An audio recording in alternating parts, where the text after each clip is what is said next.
Tisha B'Av, le jour le plus grave et le plus redouté de l'année juive.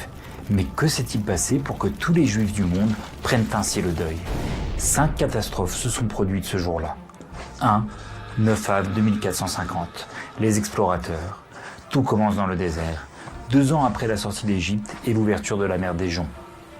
À la frontière de la terre d'Israël, promise par Dieu, Moshe envoie 12 hommes, un prince par tribu, pour explorer la terre d'Israël avant sa conquête. Mais 10 d'entre eux font un rapport défaitiste. Des géants habitent cette terre, nous ne pourrons jamais les vaincre. Le peuple se met à pleurer. Dieu décrétera, vous avez pleuré pour rien, désormais vous pleurerez pour quelque chose. Le sort des enfants d'Israël sera désormais scellé ce jour-là. Ils erreront 40 ans dans le désert. Et chaque 9 Av, les Juifs creusent des tombes et dorment à l'intérieur. Ceux qui se relèvent au matin enterrent les autres. Tout ça pendant 40 ans, jusqu'à ce que toute la population, âgée entre 20 et 60 ans, au moment de l'épisode des explorateurs, soit décimée. 2. 9 Av 3338. Destruction du premier temple de Jérusalem par le roi babylonien Nabuchodonosor. Les Juifs sont exilés dans le royaume babylonien, puis Perse-Mède pendant 70 ans. 3. 9 Av 3828. Destruction du second temple de Jérusalem par Titus, sinistre empereur romain. 4. 9 Av 3890. Le gouverneur romain, l'ignoble Turnus Rufus, dénigre le mont du temple en le faisant labourer et effacer toute trace du Beth Amikdash. Il y bâtit une ville romaine, Aelia Capitolina. 5. 9 Av 3895. Destruction de la forteresse de Béthar. L'empereur romain Hadrien mate la révolte de Bar Korba et le tue, alors que Rabbi Akiva voyait en lui le Mashiach. Mais quel rapport entre ces catastrophes et nous, qui vivons 2000 ans après la destruction du second temple? En réalité, le 9 Av ne devrait pas être un jour de deuil, mais un jour de fête. D'ailleurs, lorsque le Beth Amikdash était sur pied, on ne jeûnait ni à Tisha B'Av, ni à aucun des jeûnes qui évoquent la période de la destruction des 2 temples. Le temple, c'est l'endroit choisi par Dieu pour résider parmi les hommes. Vous me ferez un sanctuaire, et je résiderai parmi vous, dans le cœur de chacun. Le temple, c'est en même temps le symbole que les Juifs sont unis entre eux et unis avec Dieu. Une génération dans laquelle le temple n'est pas reconstruit, c'est une génération qui mériterait qu'il soit détruit. Voilà pourquoi on s'endeuille le jour du 9 Av, parce qu'on ne devrait avoir aucune consolation tant que le temple ne sera pas reconstruit. S'endeuiller tous les jours, impossible sans tomber dans la dépression. Alors on concentre le deuil entre le 17 Tammuz, le jour où sont tombées les murailles de Jérusalem, et le 9 Av, quand le temple a été détruit. Et comment s'endeuille-t-on à Tisha B'Av?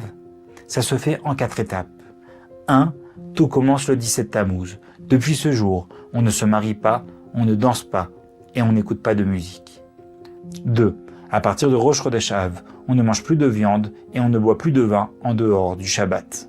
On n'achète plus de préparatifs pour un mariage fixé après le 9 Av. On évite d'acheter des nouveaux habits, de porter des nouveaux habits et de se baigner à la mer ou à la piscine. 3. À partir du samedi soir qui précède Tisha B'Av, on ne se lave pas à l'eau chaude, sauf un malade, on ne se coupe ni les cheveux, ni la barbe, on ne lave pas les vêtements, on ne les repasse pas et on ne porte pas des vêtements propres. 4. Le 9 Av. On commence par la Seudat Mafseket, le dernier repas veille de Tisha B'Av. On a l'habitude de manger le repas assis sur un coussin. On mange du pain et un mets unique. Certains choisissent un mets qui rappelle le deuil, des lentilles ou un œuf dur. Certains ont même pour coutume de tremper l'œuf dans de la cendre. 5 règles supplémentaires entrent en vigueur. A. À partir de l'âge de la bar mitzvah pour un garçon et de la bat mitzvah pour une fille, on jeûne, ni boisson ni nourriture. B. On ne se lave pas, sauf les parties du corps sales. C. On ne se frictionne pas. D. Les couples n'ont pas de contact physique. E. On ne porte pas de chaussures en cuir. À la synagogue, on récite les keynotes, des poèmes qui éveillent les cœurs au repentir et qui rappellent les périodes sombres de notre histoire. La comparaison entre notre sortie d'Égypte, entre miracles et prodiges, et notre sortie de Jérusalem, dans la douleur et dans la honte. Les souffrances des 10 martyrs de la foi, dont Rabbi Akiva, peigné avec des peignes en fer à l'âge de 120 ans. Ou encore la tragique histoire de Hana et de ses 7 fils massacrés pour avoir refusé l'idolâtrie. On récite aussi la Megillat Echa, les lamentations du prophète Jérémie, parti en exil lors de la destruction du premier temple. Et toutes ces coutumes, Pourquoi? Pour réveiller nos cœurs à la Teshuvah. Car oui, ce 9 Av pourrait bien être le dernier, si nous réalisons ce que c'est que d'avoir perdu le Beth Amikdash, de ne pas être unis dans la joie, dans le respect et l'amour de l'autre, de Dieu et de la Torah.